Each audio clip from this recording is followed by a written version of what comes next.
السلام علیکم ورحمۃ اللہ وبرکاتہ۔ ڈیئر اسٹوڈنٹس، کیسے ہیں آپ سب لوگ؟ امید ہے کہ آپ سب خیریت سے ہوں گے۔ اللہ تعالیٰ آپ سب کو اپنی حفظ و ایمان میں رکھے، دنیا اور آخرت کی تمام آسانیاں اور بھلائیاں عطا فرمائے۔ آج کے لیکچر میں ہم حدیث نمبر 7 اور 8 کا مطالعہ کریں گے۔ پیچھے ہماری 6 احادیث ہو چکی ہیں، تو آج کے لیکچر کا آغاز کرتے ہیں حدیث نمبر 7 کے ساتھ۔ اعوذ باللہ من الشیطان الرجیم، بسم اللہ الرحمن الرحیم۔ عن انس رضی اللہ تعالی عنہ، حضرت انس رضی اللہ تعالی عنہ سے روایت ہے، ان النبی صلی اللہ علیہ وسلم، بے شک نبی صلی اللہ علیہ وسلم نے کالا فرمایا، من کانت جس کی ہو، نیتہ نیت اس کی، طلب الآخرتی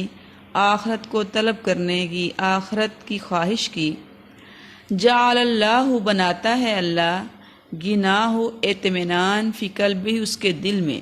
اللہ اس کے دل میں اطمینان اور سکون کی کیفیت پیدا کر دیتا ہے۔ جس شخص کی نیت آخرت طلب کرنے کی ہوتی ہے، اللہ تعالیٰ اس کو سکون قلب عطا فرما دیتے ہیں۔ و جمع اور اللہ درست فرما دیتے ہیں، لہو واسطے اس کے، شملہ پراگندگی اس کی، و آتت ہو اور دنیا، و آتت ہو دنیا اور دنیا اس کے پاس آئے گی، وہیا اور وہ، راغمۃ ذلیل ہو کر، دنیا خود بخود ہی اس کے قدموں میں ذلیل ہو کر آ جائے گی۔ ومن کانت اور جس کی ہو، نیت ہو نیت اس کی، طلبت دنیا دنیا حاصل کرنے کی، جعل اللہ بنا دیتا ہے اللہ، جس شخص کی نیت دنیا میں رہتے ہوئے صرف دنیا کو حاصل کرنے کی ہے، تو اللہ رب العالمین اس کے لیے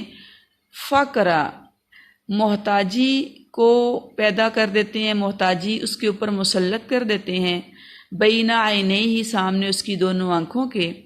وشتت اور پراگندہ کر دیتے ہیں، علیہ اس پر، امرہ اس کا کام، ولا یأتیہ اور نہیں آتی اس کے پاس، منہا اس کے پاس، الا مگر، کتب لہ جو اس کے لیے لکھا ہوا ہو۔ جو شخص اپنے آپ کو دنیا کا مال حاصل کرنے کے لیے، دنیا کی عیش اور دنیا کا آرام حاصل کرنے کے لیے وقف کر دیتا ہے، آخرت کی فکر نہیں کرتا، تو اللہ رب العالمین اس کی آنکھوں کے سامنے محتاجی کو بنا دیتا ہے، پیدا کر دیتا ہے یا مسلط کر دیتا ہے، اور اس کے حال کو خراب کر دیتا ہے۔ اب دنیا اس کو اتنی ہی ملے گی جتنا کہ اس کا مقدر ہے، جتنی اس کے لیے لکھ دی گئی ہے، اس سے زیادہ وہ دنیا کے لیے کوشش کر کے، دنیا کے لیے اپنے آپ کو وقف کر کے دنیا حاصل نہیں کر سکے گا۔ یہ حدیث مبارکہ ترمذی میں ہے اور حدیث کی کتاب مشکات کے اندر بھی پائی جاتی ہے۔ اس حدیث مبارکہ میں دنیا کو ہی اپنا مطمع نظر بنا لینا اور آخرت کی زندگی کو فراموش کر دینا، اس کی حقیقت بیان کی جا رہی ہے۔ ایک وہ شخص ہے جو دنیا میں رہتے ہوئے ضرورت کے مطابق دنیا بھی کماتا ہے، دنیا بھی حاصل کرتا ہے، لیکن اس کی نظر اور اس کی فکر آخرت کے لیے ہوتی ہے۔ وہ اپنی آخرت کو دنیا پر پریفر کرتا ہے، ترجیح کرتا ہے، دنیا اور آخرت کے مقابلہ میں وہ آخرت کو چن لیتا ہے۔ تو اس شخص کی تعریف بیان کرتے ہوئے حدیث مبارکہ میں کہا گیا ہے کہ اللہ رب العالمین اس کو قناعت جیسی دولت عطا کر دیتے ہیں، اسے سکون قلب عطا کر دیتے ہیں، اور اسے دنیا کے اندر عزت سے نواز دیتے ہیں۔ دوسرا وہ شخص جو دنیا کو ہی سب کچھ سمجھ لیتا ہے اور اپنی تمام صلاحیتوں کو، تمام کوششوں کو، تمام ایفرٹس کو دنیا حاصل کرنے کے پیچھے لگا دیتا ہے، ایسا کرتے ہوئے وہ آخرت کو فراموش کر دیتا ہے، وہ اخروی زندگی کو بالکل بھلا دیتا ہے، تو وہ شخص مالدار تو ہو جاتا ہے، دنیا کی دولت کے ڈھیر تو اپنے قدموں میں لگا لیتا ہے، اس کے باوجود وہ ہر وقت تنگ دست رہتا ہے، کسی بھی طور پر اسے دلی اطمینان حاصل نہیں ہوتا، اس کے معاملات کے اندر الجھاؤ پیدا ہو جاتا ہے، اس سے اس طرح کی فکریں، ایسی ٹینشنز چمٹ جاتی ہیں جن سے وہ کسی طور خلاصی نہیں پا سکتا، جبکہ دنیا اس کو اتنی ہی ملتی ہے جتنی کہ اس کے مقدر یا نصیب میں ہوتی ہے۔ جیسا کہ ایک اور حدیث مبارکہ میں نبی علیہ الصلوۃ والسلام نے فرمایا کہ انسان ابھی مادر رحم میں ہوتا ہے، ابھی وہ دنیا میں بھی نہیں آتا، اس کے بارے میں 4 چیزیں لکھ دی جاتی ہیں: اس کا رزق، اس کی موت، اس کا عمل، اس کا بدبخت یا خوش بخت ہونا۔ یعنی دنیا کے اندر دنیا کا مال انسان کو اتنا ہی ملے گا جتنا کہ اللہ رب العالمین نے اس کے نصیب اور مقدر میں لکھ دیا ہے، اس سے زیادہ وہ ہرگز بھی دنیا کے اندر دنیا کا مال حاصل نہیں کر سکتا۔ لیکن وہ شخص جو کہ دنیا کے پیچھے اس طرح پڑ جاتا ہے کہ وہ اللہ کے احکامات کو فراموش کر دیتا ہے، حلال اور حرام کی تمیز بھول جاتا ہے، 24 گھنٹے اسے بس دنیا کا مال کمانے کی فکر ہی پڑی رہتی ہے، تو اس کو ملنا تو وہی ہے جو اس کے مقدر اور نصیب میں ہے، جو اس کے لیے لکھ دیا گیا ہے۔ لیکن اس طرح کی روش سے، اس طرح دنیا میں انوالو ہونے اور دنیا کے پیچھے بھاگنے سے اسے سکون قلب بھی حاصل نہیں ہوتا، اور ساتھ ہی ساتھ اس کے معاملات بھی بگڑ جاتے ہیں۔ سورہ بقرہ کے اندر ایسے شخص کی کیفیت بیان کرتے ہوئے اللہ رب العالمین فرماتے ہیں: اعوذ باللہ من الشیطان الرجیم، فَمِنَ النَّاسِ مَن يَقُولُ، پس لوگوں میں سے وہ لوگ جو یہ کہتے ہیں: ربنا، اے ہمارے رب، آتینا فی الدنیا، دے دے ہمیں بس دنیا، صرف ہمیں دنیا عطا فرما، وَمَا لَهُ، اور نہیں ہے ان کے لیے، فی الآخرۃ، آخرت میں، من خلاق، کوئی بھی حصہ۔ یعنی دنیا کے اندر جو انہوں نے کما لیا بس اسی سے وہ لطف اندوز ہوں گے، اسی کے پیچھے پڑے رہیں گے۔ اب ایک تو دنیا کے اندر بھی ان کے سزائیں ہیں ان کے لیے کہ بے چینی، بے قراری، اضطراب اور ان کی تنگ دستی، محتاجی ان کے اوپر مسلط کر دی جائے گی، اور ساتھ ہی ساتھ پھر ایسی خواہش کرنے اور اس طرح کی ایفرٹس کرنے سے ان کو آخرت میں بھی کسی طرح کا کوئی حصہ، کوئی آسانی اور کوئی آرام ملنے والا نہیں ہے۔ اسی کیفیت کو سورہ بنی اسرائیل آیت نمبر 18 میں اللہ رب العالمین اس طرح بیان فرماتے ہیں: من کان یرید العاجلۃ عجلنا له فیہا ما نشاء لمن نرید ثم جعلنا له جہنم یصلاها مذموما مدحورا۔ جو شخص دنیا کی بھلائی چاہتا ہو تو جتنا ہم چاہتے ہیں اسے جلدی ہی دنیا میں دے دیتے ہیں، پھر آخرت میں اس کے لیے جہنم مقرر کر رکھی ہے جس میں اسے برے حالوں مردود ہو کر جانا ہے۔ اور جو شخص ومن اراد الآخرۃ، اور جو شخص ارادہ کرتا ہے آخرت کا، وسعی، اور کوشش کرتا ہے، لہا، اس کے لیے، سعیہا وہو مومن، اس کی کوشش آخرت کو طلب کرنے کی ہے، آخرت میں اپنا اچھا گھر بنانے کی ہے، وہو مومن، اور وہ مومن بھی ہے، کلمہ گو ہے، اللہ اور اس کے رسول پر ایمان لائے ہوئے ہے، فَأُولَئِكَ كَانَ سَعْيُهُمْ مَشْكُورًا، تو ایسے لوگوں کی کوشش اللہ کے ہاں قبول اور منظور ہو جاتی ہے۔ ایسے ہی سورہ شورا کے اندر اللہ رب العالمین آیت نمبر 20 میں فرماتے ہیں: جو کوئی نیک اعمال کر کے آخرت کی کھیتی یعنی آخرت کی کامیابی چاہتا ہے، ہم اس کی کھیتی کو اور بڑھا دیتے ہیں، اور جو کوئی دنیا کی کھیتی چاہتا ہے، دنیا کا مال و متاع چاہتا ہے، تو ہم اسے وہی دیتے ہیں، لیکن دنیا چاہنے والے شخص کے لیے آخرت کا کچھ حصہ نہیں ہے۔ آخرت کے طلبگاروں کے لیے اللہ رب العالمین کی طرف سے یہ خوشخبری سنائی گئی ہے کہ اللہ ان کی کوششوں کی قدر کرتے ہیں، اللہ ان کو دنیا میں بھی انعام، عزت اور احترام سے نوازتے ہیں، اور آخرت کے اندر بھی اللہ رب العالمین ان کو سرخرو فرماتے ہیں۔ نبی کریم صلی اللہ علیہ وسلم نے اس حوالہ سے ہمیں کافی نصیحتیں فرمائی ہیں، ان میں سے چند ایک ملاحظہ فرمائیے۔ جن لوگوں کے پاس دولت ہے، ایک موقع پر آپ صلی اللہ علیہ وسلم نے فرمایا، جن لوگوں کے پاس دولت ہے تم ان سے بے نیاز ہو جاؤ، اور جو کچھ تمہارے پاس ہے اس پر قناعت کرو، یعنی تم اس طرح دولت حاصل کرنے کی خواہش اپنے دل میں پیدا نہ کرو کہ تم دولت مند سے مرعوب ہی ہوتے چلے جاؤ،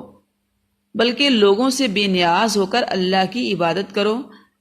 کیا معلوم ہوا کہ انسان کی زندگی کا جو مقصد ہے، وَمَا خَلَقْتُ الْجِنَّ وَالْإِنسَ إِلَّا لِيَعْبُدُونَ، اللہ نے جنوں اور انسانوں کو اپنی عبادت کے لیے، اپنی بندگی کے لیے، اپنی اطاعت اور فرما برداری کے لیے پیدا کیا ہے۔ انسان کی یہی زندگی کا مقصد ہے۔ اس دنیا کی زندگی میں اصل میں ہم اپنی آخرت کو سنوارنے اور اپنے اصلی گھر تک پہنچنے کے لیے، اپنی منزل مقصود کو پانے کے لیے بھیجے گئے ہیں۔ لہٰذا دنیا کی زندگی میں جو کچھ انسان کو میسر ہو اس پر شکر کرتے ہوئے، صبر کرتے ہوئے اسے اللہ کی رضا اور خوشنودی کو حاصل کرنے کی کوشش کرنی چاہیے۔ ہر قسم کے حالات میں اسے اللہ اور اس کے رسول کی اطاعت اور فرما برداری کو اختیار کرنا چاہیے۔ اللہ اور اس کے رسول کی اطاعت اور فرما برداری کو چھوڑ کر جب انسان دنیا کے اندر ہی مصروف اور مشغول ہو جاتا ہے تو پھر وہ دنیا میں بھی ذلیل و خوار ہوتا ہے اور ساتھ ہی ساتھ اپنی آخرت کو بھی تباہ اور برباد کر لیتا ہے۔ ایک اور موقع پر آپ صلی اللہ علیہ وسلم نے فرمایا، اگر تم دیکھو کہ کسی شخص کے اندر دنیا کے بارے میں بے رغبتی ہے اور اسے کم گوئی کی نعمت عطا ہوئی ہے تو اس شخص کے قریب بیٹھو، کیونکہ اسے اللہ حکمت سکھاتے ہیں۔ یعنی وہ شخص اللہ رب العالمین کے ہاں دانا ہے، عقل مند ہے، حکیم ہے، جو دنیا کے مال، دنیا کی دولت، دنیا کی نعمتوں کے بارے میں حریص اور لالچی نہیں، بلکہ وہ بے رغبتی اختیار کرتا ہے اور کم گوئی یعنی اپنی زبان پر، اپنے الفاظ پر کنٹرول رکھتا ہے اور بغیر ضرورت کے وہ زبان کا استعمال نہیں کرتا۔ ایک اور جگہ پر اللہ کے نبی صلی اللہ علیہ وسلم فرماتے ہیں، میری امت کے ابتدائی زمانہ میں قناعت اور یقین ہوگا اور آخر میں بخل اور لالچ ہوگا۔ اسی طرح آپ صلی اللہ علیہ وسلم نے فرمایا، حضرت ابو ہریرہ رضی اللہ تعالیٰ عنہ سے مروی ہے، جو کچھ تمہاری قسمت میں ہے اگر تم اس پر راضی ہو جاؤ تو تم سب سے زیادہ بے نیاز ہو جاؤ گے۔ یعنی انسان اپنی قسمت پر راضی رہنا سیکھ لے تو وہ غنی ہے، وہ مالدار ہے، وہ خوش نصیب ہے جو کسی بھی طرح کی بے چینی اور اضطراب کا شکار نہیں ہوتا۔ اللہ رب العالمین کی طرف سے دی جانے والی نعمتوں کو اپنے لیے کافی سمجھ کر ان پر شکر کرنا، اور اللہ کی طرف سے کسی طرح کی کوئی تنگی، کوئی مشکل، کوئی پریشانی آ جائے تو صبر کو اختیار کرنا، یہ چیز انسان کو ہی اصل میں دنیا کے اندر غنی کرتی ہے، بے نیاز کرتی ہے، بے پرواہ کرتی ہے اور اسے اللہ رب العالمین کے قریب کرتی ہے۔ اسی طرح حضرت فضالہ بن عبید رضی اللہ تعالیٰ عنہ سے روایت ہے کہ نبی علیہ الصلوۃ والسلام نے فرمایا، خوشخبری ہے اس کے لیے جسے اسلام کی طرف ہدایت ملی اور اس کی روزی کفایت اور ضرورت کے مطابق ہو۔ جس قدر روزی ملی اللہ نے اسے اس پر قناعت کرنے والا بنا دیا ہے۔ تو یہ احادیث مبارکہ ہیں جن کے اندر نبی علیہ الصلوۃ والسلام نے ان لوگوں کو خوشخبری سنائی ہے، ان کی تعریف بیان کی ہے جو دنیا کے پیچھے نہیں بھاگتے، دنیا کے پیچھے نہیں پڑ جاتے اور ضرورت کے مطابق دنیا کی دولت کو حاصل کر لینے کے بعد وہ اس پر قناعت کرتے ہیں، اللہ کی نعمتوں پر شکر ادا کرتے ہیں، وہ اپنی زندگی کے اصل مقصد کو سمجھ لیتے ہیں اور ساری صلاحیتوں کو وہ دنیا کے لیے وقف نہیں کرتے۔ رسول اللہ صلی اللہ علیہ وسلم کی خدمت میں ایک شخص حاضر ہوا اور عرض کی، یا رسول اللہ، مجھے کوئی ایسا عمل بتلائیں کہ میں وہ عمل کروں تو اللہ بھی مجھ سے محبت کرے اور اللہ کے بندے بھی مجھ سے محبت کریں۔ تو آپ صلی اللہ علیہ وسلم نے فرمایا، دنیا کی طرف سے بے رغبتی اختیار کر لے، اعراض کر لے تو اللہ تعالیٰ تم سے محبت کریں گے، اور جو کچھ لوگوں کے پاس ہے، جو مال و دولت لوگوں کے پاس ہے، اس سے اعراض اور بے رغبتی اختیار کر لے تو لوگ تم سے محبت کرنے لگیں گے۔ یعنی ہر ٹائم اس فکر میں مبتلا نہیں رہنا چاہیے کہ فلاں کے پاس اتنا مال ہے تو میرے پاس کیوں نہیں ہے، فلاں کے پاس یہ چیز ہے تو وہ میرے پاس کیوں نہیں ہے، اور اپنی نگاہوں کو بس اسی طرح دوسروں کی پاس چیزوں کی طرف دوڑاتے رہنا اور یہ ججمنٹ کرتے رہنا کہ مجھے یہ بھی مل جائے، مجھے وہ بھی مل جائے، یوں حریص سے حریص ہوتے چلے جانا انسان کے لیے دنیا میں بھی بے سکونی کا باعث ہے، تذلیل کا باعث ہے، بے عزتی کا باعث ہے، رسوائی کا باعث ہے، اور اس کے ساتھ ہی ساتھ آخرت میں بھی اس کے لیے یہ چیز ہرگز بھی فائدہ مند اور سود مند نہیں ہے، بلکہ وہ اس طرح اپنی آخرت کو فراموش کر کے اپنی اخروی اور اگلی زندگی کے لیے بھی کوئی سامان مہیا نہیں کر رہا، اور وہ دنیا اور آخرت میں ناکام اور نامراد ہونے والا ہے، دنیا اور آخرت کے اندر وہ ذلیل و خوار ہونے والا ہے۔ دنیا کے طالب کی جو حقیقت اور جو حالت حدیث مبارکہ میں بیان کی گئی ہے وہ یہی ہے کہ مال و دولت کی خواہش اس شخص کے اعصاب پر سوار رہتی ہے۔ اس کے پاس جس قدر بھی دولت اکٹھی ہوتی جاتی ہے وہ اس دولت کو اکٹھی کرنے میں اور زیادہ حریص اور زیادہ لالچی ہوتا چلا جاتا ہے، کسی بھی مرحلہ میں اسے سکون اور قناعت کی دولت حاصل نہیں ہوتی۔ اس سلسلہ میں حضرت عبداللہ ابن عباس رضی اللہ تعالیٰ عنہ سے روایت ہے کہ رسول اللہ صلی اللہ علیہ وسلم نے ارشاد فرمایا، اگر آدم کے بیٹے کے پاس مال سے بری ہوئی 2 وادیاں ہوں تو وہ ایک تیسری وادی کی خواہش کرتا ہے، اور ابن آدم کے پیٹ کو صرف قبر کی مٹی ہی بھرتی ہے۔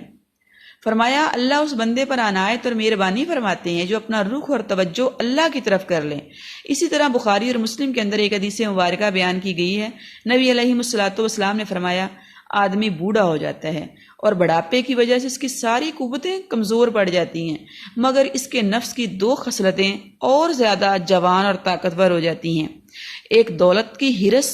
دولت اکٹھی کرنے کا لالچ، اور دوسرا عمر کی زیادتی کی خواہش۔ اسی مضمون کو ایک اور موقع پر نبی علیہ الصلوۃ والسلام ان الفاظ میں بیان فرماتے ہیں کہ بوڑھے آدمی کا دل 2 چیزوں کے بارے میں ہمیشہ جوان رہتا ہے، یعنی ان 2 چیزوں کی طلب اس میں باقی رہتی ہے، ایک تو دنیا کی محبت اور دوسری لمبی لمبی تمنائیں اور خواہشات کرنا۔ اسی کیفیت کو ایک اور موقع پر آپ صلی اللہ علیہ وسلم نے زیادہ شدید الفاظ میں یوں بیان فرمایا کہ 2 بھوکے بھیڑیے جو بکریوں کے ریوڑ میں چھوڑ دیے گئے ہوں تو ان بکریوں کو زیادہ تباہ نہیں کر سکتے جتنا آدمی کے دین کو مال اور عزت و مرتبے کی ہرس تباہ کرتی ہے۔ حدیث مبارکہ کا مفہوم اور مطلب ہرگز بھی یہ نہیں ہے کہ انسان دنیا میں کوئی محنت نہ کرے، کوئی کام نہ کرے، کوئی روزگار اختیار نہ کرے، ذریعہ معاش اختیار نہ کرے، اور وہ بالکل ہاتھ پاؤں توڑ کر بیٹھ جائے اور دوسروں پر ڈیپینڈ کرے، بھیک مانگنا شروع کر دے، یا وہ بھوکا اور پیاسا رہنا شروع کر دے، یا وہ دنیا سے کنارہ کشی اختیار کر لے، رہبانیت اختیار کر کے وہ دنیا سے بالکل الگ تھلگ ہو جائے۔ حدیث کا ہرگز بھی یہ مطلب اور مفہوم نہیں ہے۔ اللہ رب العالمین فرماتے ہیں وَلَا تَنْسِ نَصِيبَكَ فِي الدُّنْيَا، دنیا کے اندر جو تیرا حصہ ہے، دنیا کے اندر جو تیرے نصیب میں لکھا گیا ہے اس کو ہرگز بھی فراموش نہ کر، اس کو نہ بھلا، اس کو حاصل کرنا۔ جو انسان کے نصیب کا رزق ہے اس کو حاصل کرنے کی کوشش کرنا، اس کے لیے محنت کرنا، روزگار اختیار کرنا، ذریعہ معاش اختیار کرنا، اپنا اور اپنے اہل و عیال کا پیٹ پالنا، اپنی اور اپنی فیملی کی ضروریات کو پورا کرنے کے لیے انسان کا جد و جہد کرنا، کوشش اور محنت کرنا، یہ بھی عین عبادت ہے۔ اس وقت جب انسان اللہ رب العالمین کی اطاعت اور فرما برداری کے دائرہ میں رہ کر یہ ساری سٹرگل کرتا ہے، یہ ساری محنت کرتا ہے، تو پھر انسان کا معاش کے لیے جو کام کرنا ہے، محنت کرنا ہے،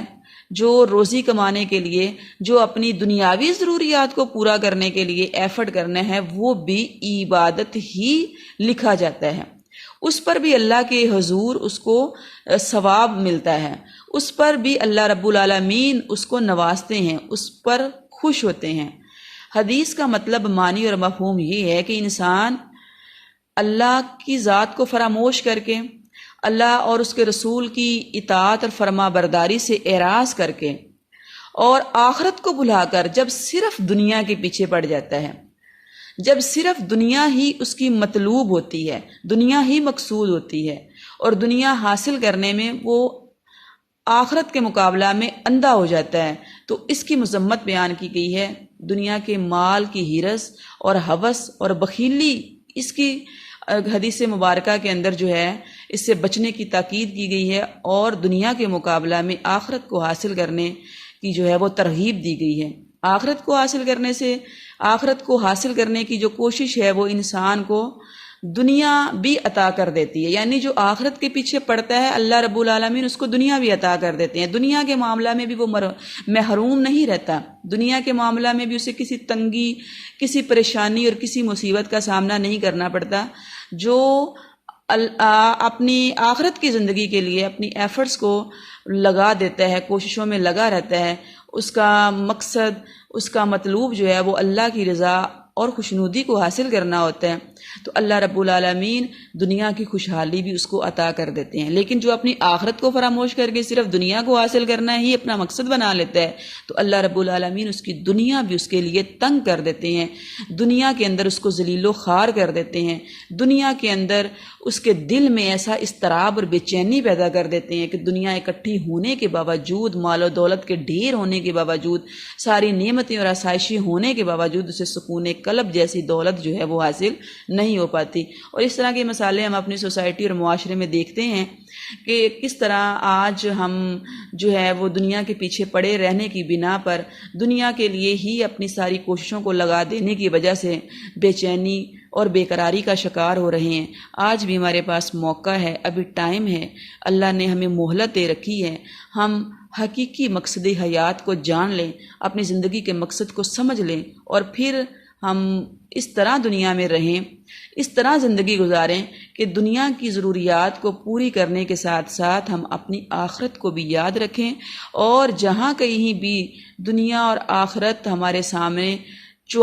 بائی چوائس کے آئیں تو ہم دنیا کو چھوڑ کر اپنی آخرت کو چن لیں۔ اللہ رب العالمین ہمیں اپنی زندگی کے مقصد کو پانے سمجھنے کی توفیق عطا فرمائے، ہمیں صحیح معنوں میں اللہ رب العالمین اپنا مطیع اور فرما بردار بنائے، اور دنیا کی نعمتیں عطا کرنے کے ساتھ ساتھ اللہ رب العالمین ہمیں آخرت میں بھی سرخرو فرمائے۔ اللہ ہمیں دنیا اور آخرت کی تمام آسانیاں اور بھلائیاں عطا فرمائے۔ وما توفیقی الا باللہ، علیہ توکلت و الیہ انیب۔